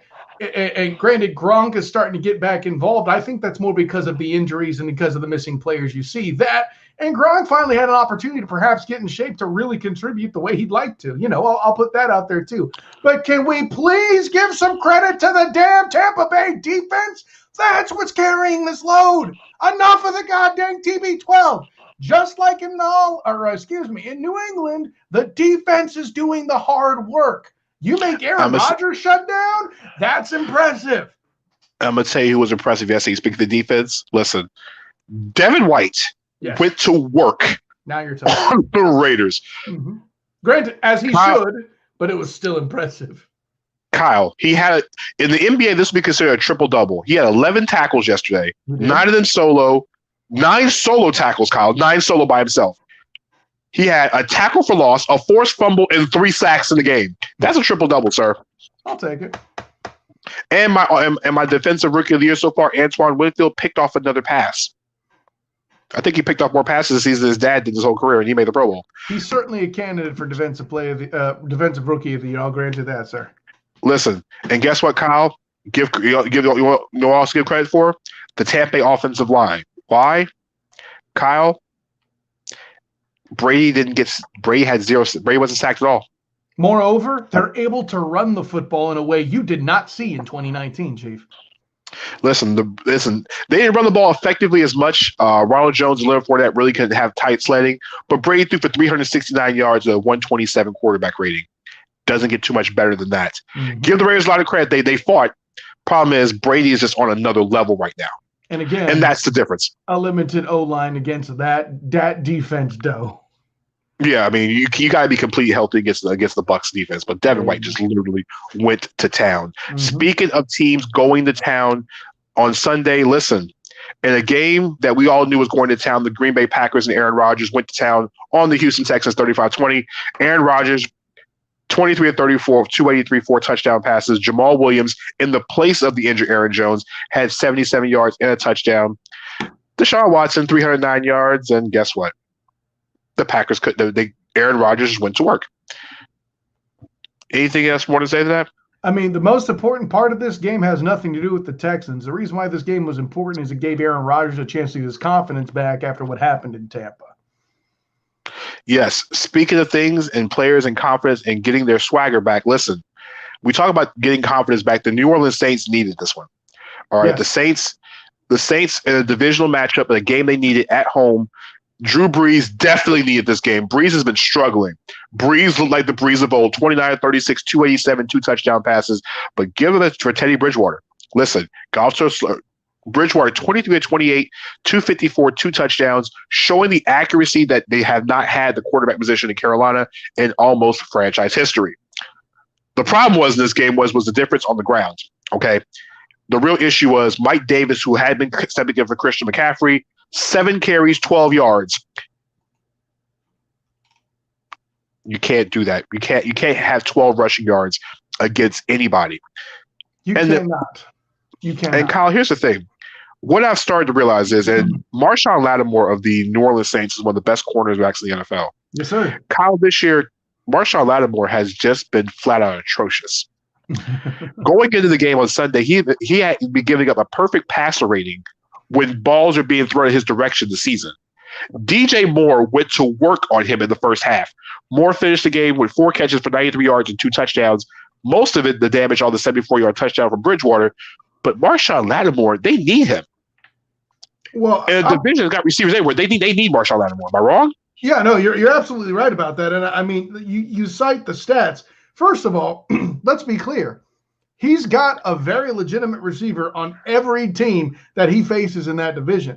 If his numbers are a little rough, you could see part of the reason why. Not to mention, if I remember correctly, the South has a pretty tough set of matchups, except for the fact that they play the NFC least. So, yeah, I can see it. I mean, you're going to have Patrick Mahomes in there somewhere on your schedule, right? You're going to have, the Broncos aren't any threat, but at some point they're going to have to play. They got some talented receivers, though. Well, that's what I'm saying. Oh, okay, yeah, you got a good point there. Right, go ahead. I'm sorry. No, the Raiders, and the Raiders use a multitude of wide receivers, and listen, Keenan Allen is not some guy, just not some regular guy. There you go. That's the guy I wanted to hear about. So but man, Kyle, perfect passer rating giving up the season at corner. Yeesh. All right, Kyle, the game that we really don't want to talk about, but we have to because of the schedule. Buffalo 18, Jets 10.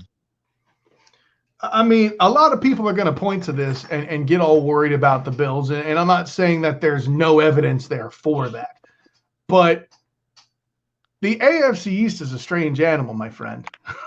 The rivalry games and the divisional games in there, listen, even in the year where the Dolphins are bad and the Patriots are on the way to the Super Bowl, like the Miami Miracle was a thing.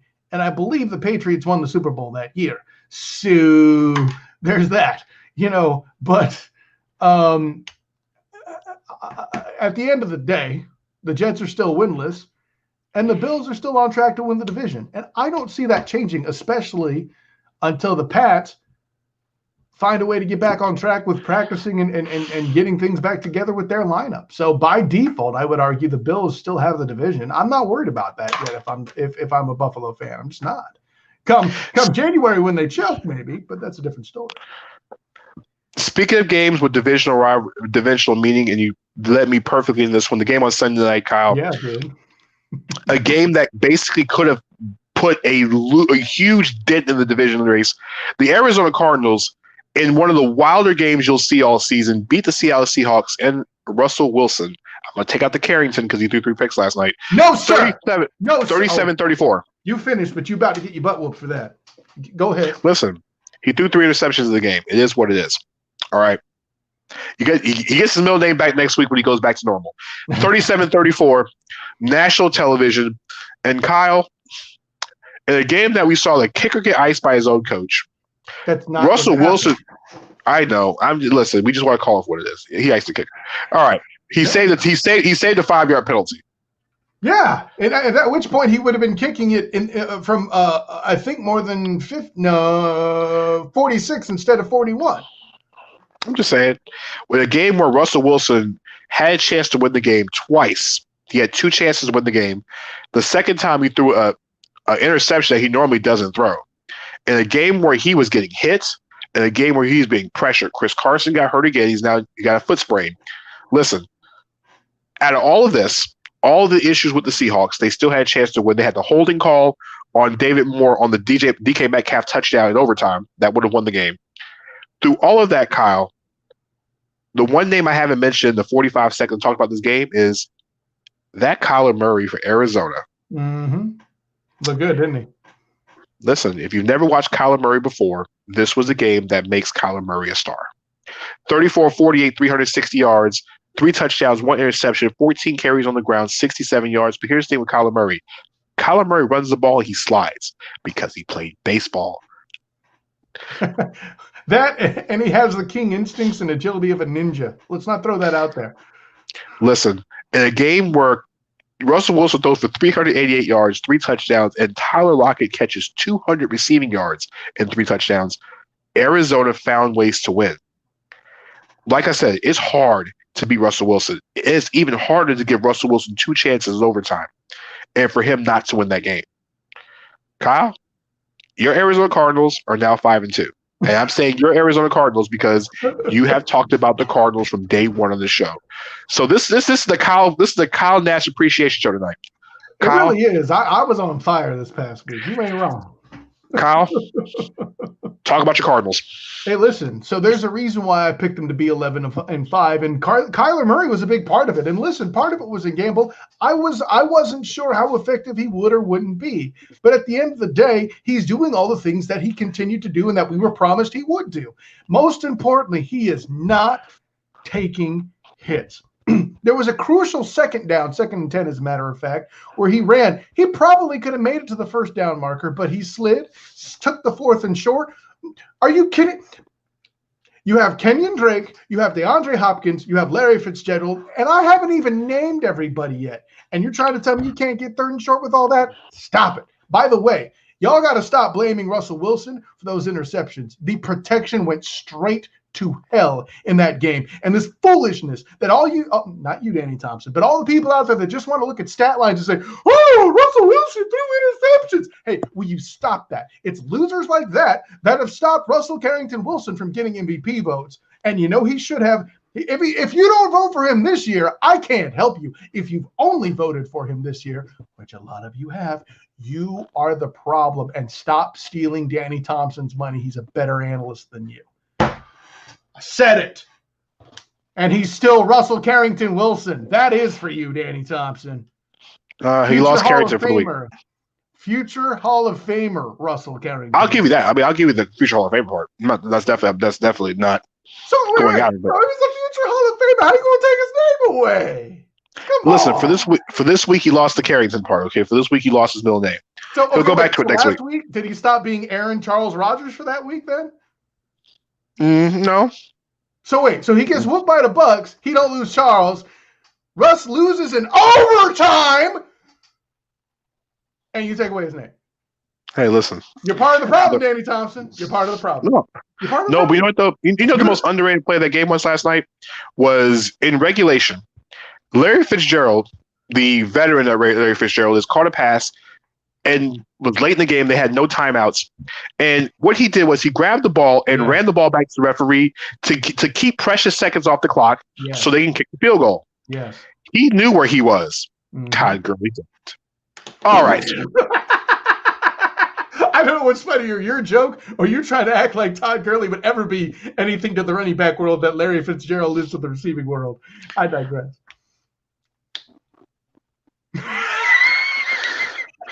And the last game going on this week in the NFL is the Monday night game between the Bears and the Rams. Hey, listen, the Bears are in first place right now, and if they win this week, they'll have the best record in the NFC if they hold on. They hold on to business tonight.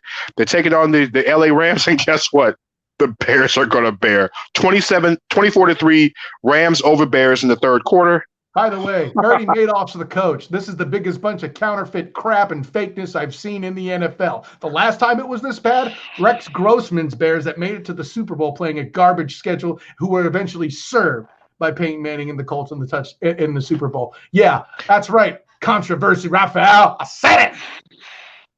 Listen, all I know is Jared Goff has got 2 touchdown passes, and the Rams' probability to win the game right now is 99.5 as it gets to the end of the third quarter. Well, nothing is safe, right, Danny Johnson?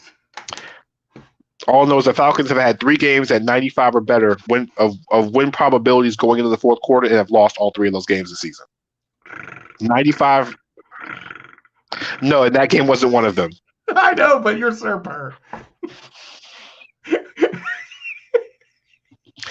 Well, Kyle, before we get into our last segment of the show, we want to give a happy trails and a congratulations to Khabib Nurmagomedov, one of the probably arguably the greatest UFC fighter of all time. The guy who some people will consider the GOAT of mixed martial arts retired on Saturday after basically tapping out Justin Gaethje in the second round by submission. Nurmagomedov won his fourth UFC title, but a fourth championship in MMA. Finished his career at undefeated 29-0. Said he will not fight again after losing his father. Promised his mother he will never go to the ring without his father again. But he wanted to honor the last fight. So, got to give it to him. I mean, you go 29-0 in the UFC, but you a bad man. You ain't wrong, but that ain't even enough, in my opinion. I don't have words for that, bro. I know one thing. It's one guy you don't want to see in the back of the building. Correct. For those who saw injuries, Odell Beckham's out for the rest of the season with a torn ACL, ACL in his left knee. Will miss the entire season. College basketball is going to begin in a couple weeks, Kyle, and they're now considering a 30-team bubble in the Mohegan Sun in Connecticut for the start of the college basketball season, mixing men's and women's teams during a whole bunch of foolishness. All right. Yes, I said a whole bunch of foolishness because I'm not sure how you'll get 30 teams, a bubble, in a casino all at the same time. How that's going to work. That sounds like the opening to a joke. Okay, what happens when you get 30 teams, a bubble, in college basketball? Well, the other part in breaking news in college basketball is that Jeff Rosell at ESPN reports that ESPN is going to cancel plans for 8 of their college basketball tournaments that were moving to Disney due to COVID-19. Mm-hmm. That would include the Champions Classic, Charleston Classic, Myrtle Beach Invitational, the NIT, which is everybody knows about, the Wood Legacy Classic, Orlando Invitational, Jimmy V Classic, and the Diamond Head Classic have all been canceled. Well, wow.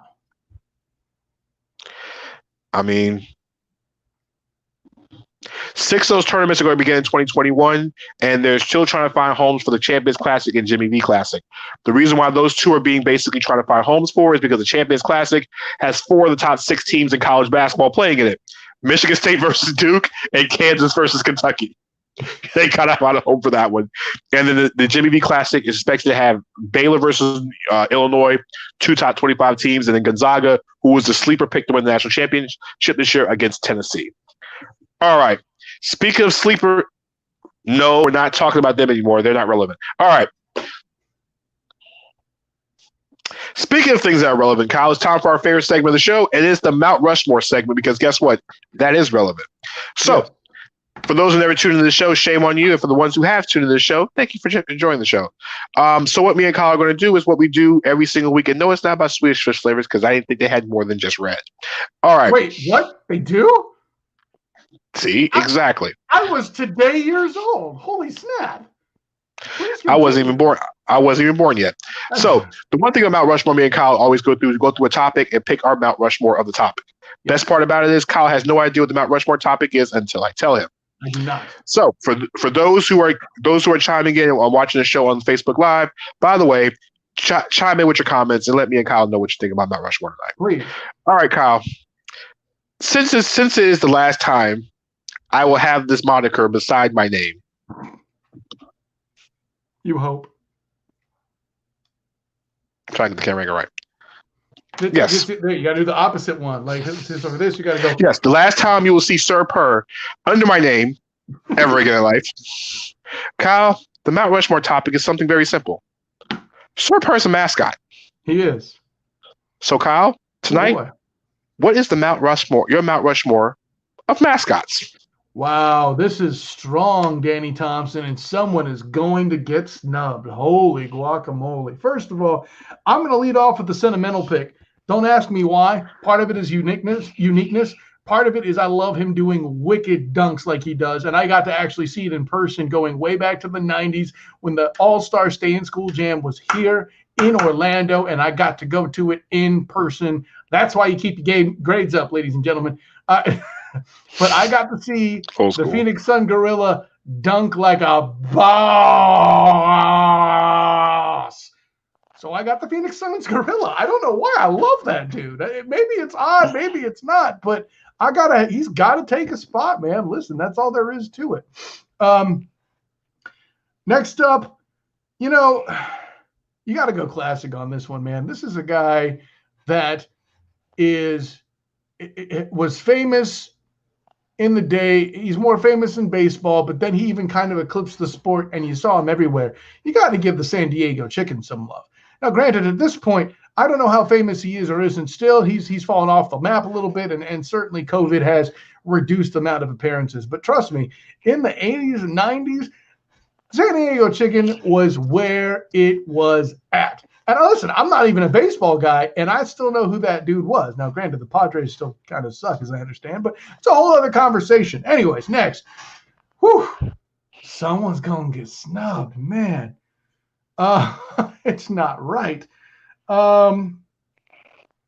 News the Falcons losing in the fourth quarter, but we still talk about it, though. That's a very accurate point, but that's the difference between, something that happened and dealing with the truth of a situation and pure subjectivity. This is tough. There's man, this is woof. This is the tough part about live TV and you springing it. I think this is literally the hardest topic that you've delivered here, Danny Thompson. I give you credit for it. Man, I'm gonna say it, and you can call me Homer if you want. Granted, I'm gonna put a little spin on it. I still don't know why UCF stopped going by the Golden Knight moniker. Sure, it was eventually stolen by Las Vegas, but I always thought the Golden Knights was a cool name. So I'm gonna put that up on there as well. I thought it was original. The merch looks good, objectively. I think it's something that's pretty cool. I always went behind it. And last but not least, so you got to have one nonsensical one up there. And I'm going to give it up, especially, and not just because of their recent ascension. I said it even going back to the late 90s, early 2000s when I was going to school. The first time they took foot onto UCF's field, and I'm like, Monroe? What do you mean? Louisiana Monroe? Who's that? Yeah, University of Louisiana calls themselves the Ragin' Cajuns. That is badass. I don't care who you are. I got the Ragin' Cajuns rounding it out. Danny Thompson? Bobby, I know you're back there because we've seen you multiple times tonight, Bobby. What you got, sir? Come back to me last. I'm working on something.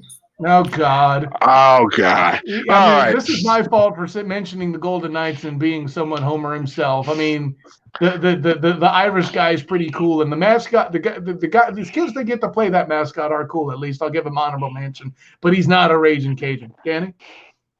All right. So listen, the Mount Rushmore mascots is kind of interesting to me. So to me, you mentioned the Felix Sun Gorilla. Okay, but he's not my Mount Rushmore. The Charlotte Hornet is worth honorable mention, too. By the way, I'm going to say that. Yes, because he's the first one on my list. Hugo the Hornets. All right. No, because I'm not a homer. I'm not a homer. He's really cool. You're talking about a guy that does bad dunks. His alter ego, Super Hugo, he's part of the Hugo family. Eric Hugo, part of the family. Hugo the Hornet is just that guy. All right. It is what it is. I saw him put on a helmet with a ball attached, and they go over and he slam dunked that. I took a few points off because it's a different suit, but that doesn't mean it wasn't badass. Danny Thompson? All right. Number 2 on my list. Listen, if you don't have the Oregon Duck on your list, yes, the Oregon Duck. Yes, Puddles the Duck is on my list. Why? Besides the fact that he still has arguably the greatest mascot sports commercial of all time.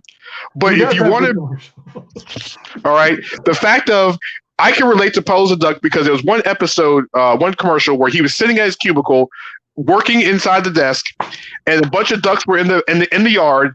They start quacking. He looks outside and looking like, damn, I wish I was out there. But on top of that, listen, he's also known for one of the biggest ass whoopings in a fight that you ever see between two mascots. Remember, Kyle, you don't remember this, the Oregon Duck fighting the Houston Cougar mascot? Go Google it. I will. That sounds awesome. Yes. The Cougar and the Duck went at it, and the Duck beat the brakes off of him. Very simple. Wow, that's embarrassing. Yes, it was embarrassing, but it was one of the most funniest things that you ever will see. All right. when you go old school mascots, yes, the Phoenix Sun Gorilla is up there, but yes, I will agree with you about the San Diego Chicken.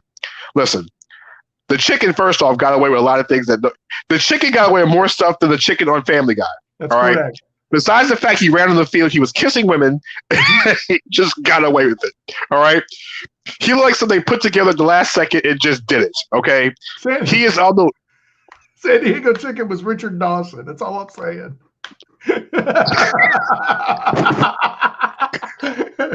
Hey, listen, for you younger kids, just look up Richard Dawson Family Food. You know what I'm talking about. Danny Thompson. I'm not wrong, though. I'm not wrong. Listen, I'm not doing it. All right. Now, here's the other thing. The other mascot on my list, arguably, is okay. College football is different. This guy's honorable mention because I'm just going to put the Ohio Bobcat on the list. And the reason being is that his ass whooping of Brutus, the Ohio State mascot, was so bad the guy in the suit was banned. The guy in the suit was banned, okay?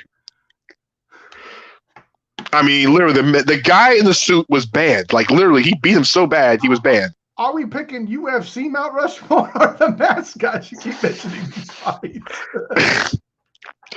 But listen, I'm going to go with the last mascot. It was a hard choice between you had Harry the Hawk of the Atlanta Hawks, who is arguably the best dancing mascot in the business. Like, this man, literally, he's in Atlanta for crying out loud, so you know he's got rhythm. All right, he's got soul. And then you got Rocky the Mountain Lion from the Denver Nuggets, okay? First off, it's the Mountain Lion. He's got muscles, he's got a huge tail, and guess what? He's a damn mountain lion. All right. So, Kyle, you got a rough decision between both of those guys. And I said one of them is honorable mention. So, to me, anybody who can basically break down any dance step that I possibly think of will make the list. So, I didn't choose either one. The one that's going to do it is the guy that's been arguably the mascot that's been the most sued, the most wild, and guess what? He's a fanatic. I'm taking the Philly Fanatic as the last one. Choice. Okay. Yes, the Philly Fanatic has been sued. He's been being sued since 1978 for foolishness. All right. He might be the reason why they had a jail inside of Veterans Stadium. All right. The mascot spawned a cousin for the University of Miami. That's all I'm saying. So the Philly Fanatic's on my list. So to go over the top four again, we have the Philly Fanatic, Hugo the Hornet. I have the Oregon Duck and the San Diego Chicken. I'll tell you, man, if he didn't have the Sports Center commercials, I'd be going to war with you on the Duck. I'll leave it at that. Honorable mention has to be Mr. Met as well, too, from the New York Mets. Jackson DeVille, pro or con? He's straight. He's solid. Yeah, I know Mr. Met. I know Mr. Met had me throwing the finger at me. That's what it is. Sorry. I mean, Bobby, but I mean, can we get this over with?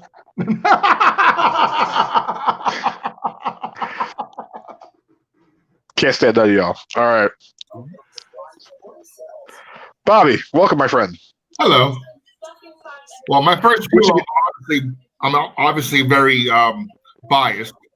The Notre Dame Leprechaun. You don't say. I'd be shocked. I tell you, shocked. I think you missed a big one there. And this one's actually a human being, Bob Uecker. Indians, right? I mean, for who? I don't know that I would call him a mascot, but I see where you're going. You talking for the Brewers? No, for the Indians, Cleveland Indians. He's more talking about Harry Doyle than he is Bob Uecker. Let's be honest. He's talking about Major Bob. League. You could call Brewers games in real life. He's referencing Major League. I know Major League. I know. And all right, Bobby. My favorite mascot, besides the Syracuse Orangeman, who's my honorable mention, would be this character right here. And please explain to me what the hell this is, by the way. Oh, that's the Hilltop. Yeah, that's the Hilltopper from what you call? Well, what is Western Kentucky. The Western Kentucky Hilltopper, yeah. I love this guy, but I don't know what it is. That's the best they can do for a hilltopper, man. What do you want me to tell you? I got nothing. That's my favorite right there. His name is Big Red. He's a furry blob. Furry blob, huh? Okay. I mean, that's his name. I just looked up. His name is Big Red. He's a furry blob. Listen, it's the Hilltoppers. It's the Hilltoppers. It's all considered Western Kentucky. You ain't got many mascot choices that's not going to offend people. All right. So you chose the closest thing to a Muppet you could possibly find. Great topic, though. I love this one. Also, I'll mention what's his choices? It's the Big Leprechaun, Harry Doyle, Big Red, and who? The Syracuse Pirate. Seton Hall Pirate. Or the Syracuse Orangeman. For goodness. Big Orange. He chose Seton Hall because he went there. I know. Seton Hall's got to get love somewhere. Got it. I'm surprised Kyle didn't choose a 49er mascot. When properly utilized, he's cool, but no, I don't think he's one of the best ones. He's solid. He's not great. I cannot believe I chose the thing is, I've given Philadelphia more love in this show this week than I've given ever, and I left Mike the Tiger out, which is very sad. No Mike the Tiger, no Goldie Gold for a Bucky the Badger. Bucky the Badger's cool, but I don't think he should be on Mount Rushmore. Hey, Alex, Benny the Bull. That's a solid one. Very, very good choice in Benny the Bull. Mm-hmm. I mean, Benny the Bull's Benny the Bull. Kyle, before we check out, any shout-outs tonight? Listen, great time all the way around, Danny Thompson. Thank you for honoring me and all that I've gotten correct. I don't get enough of that in my life.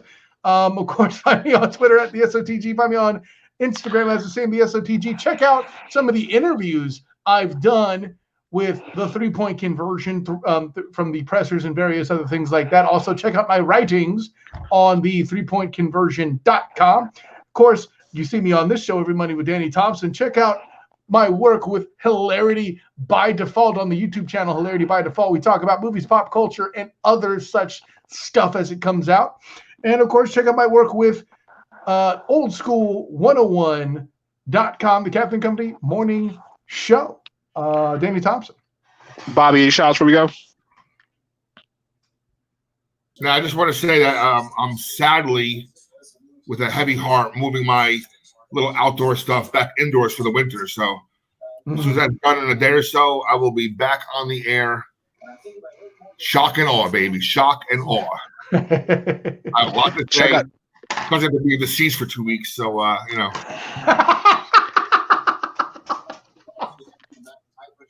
Wow, what more can I say? So how can I follow that? Check out the Bobby Blackjack Show, Internet Show on Risk on I-95 Sports Network. Like I said, he says debut this week, so we cannot wait for that show to pop off. Also, big shout outs to everybody who tuned into the show tonight, left comments. Alex, Chris Pirtle.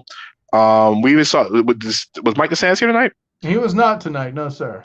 Okay, big shout outs to Rodney the Troll. Hey, you know what? We missed somebody tonight.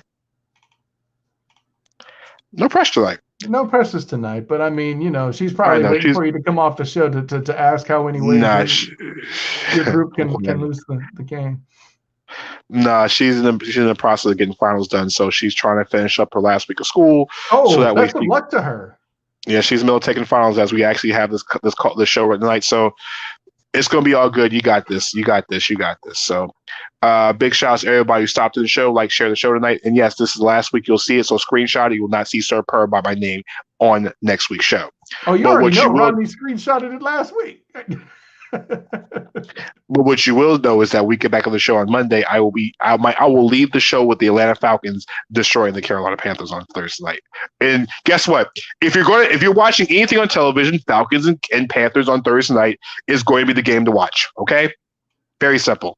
National television. And listen, it's going to be better than the Eagles and Giants last week.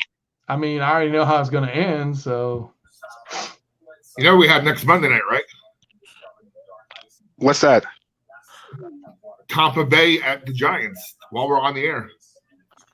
I already know how that one's going to end. Yeah, but see, that was supposed to be the troll game. That's the game I circled on my calendar because that was supposed to be the Eli Manning retirement jersey game. Yeah. Which Brady would have thrown for 9,000 yards, 12 touchdowns, and probably ran for 4 more himself on Eli Manning's night. Bobby, we will discuss this game, that massacre, on the show next Monday night as we are live. Now, mind you, hopefully, since you're inside next week, we'll actually have video of you watching your Giants go down the toilet. I was almost ready today. Kyle saw before. I was trying to get my separate feed for my video set up, but I have to work on the microphone, which is the cable's outside and it's too cold and rainy to go out there. So I'll be live next week. You'll see my beautiful face on the air next week. Well, I mean, listen, your face will give more wins than the Giants and Jets have by the time the show starts Monday anyway. All right. So, shout out to the show. Like I said, thanks for everybody stopping the show tonight. We're going to step out. We'll see you guys on Monday night. I will go back and be going back to my regular self, and I might just be wearing a Falcons jersey on Monday night. Who knows? Because if the Falcons don't win, I will not have a haircut next week, and we could not all have that. And then if that happens, perhaps you'll see him with a bag on his head instead.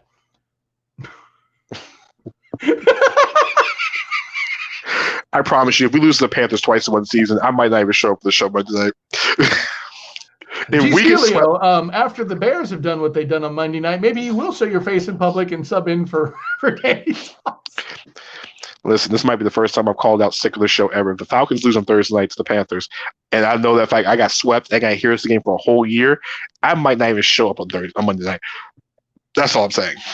Cal, I got the basket with I might pull a Mike Nolan. I might hit the show early. I talked about the NFL, but I got Tabasco in my I'm gonna call out 1 minute short. 1 minute short before the show. Real quick before we wrap up, how does Precious feel about your vow to not shave until the Falcons win? Well, she doesn't know because I don't think she watched the show tonight, so she knows about this. Had to learn today. I mean, ain't nobody tagging her, so it don't matter to me. So for myself, the student of the game, Mr. Kyle Nash, Bobby Blackjack up in New Jersey. I'm Danny Thompson. Also, at the same time, keep saying the name of Breonna Taylor, as well as George Floyd, and everybody who has been victim of police brutality across the United States. Yes, the trials have gone on the back end, and officers were not persecuted and arrested, but it's still at the same time as we can't let the names die out. So continue to keep saying the names, and at the same time, keep them in your hearts and your prayers as well, too. So for myself, student of the game, Mr. Kyle Nash, by Blackjack up in New Jersey, I am Danny Thompson. We will set you guys on Monday night. Well, I'm sorry. Hopefully you'll see me on Monday night. Otherwise, you might see a picture of a ostrich with his head stuck inside the sand. We'll see you guys on Monday night on Be on the Buzzer. Peace.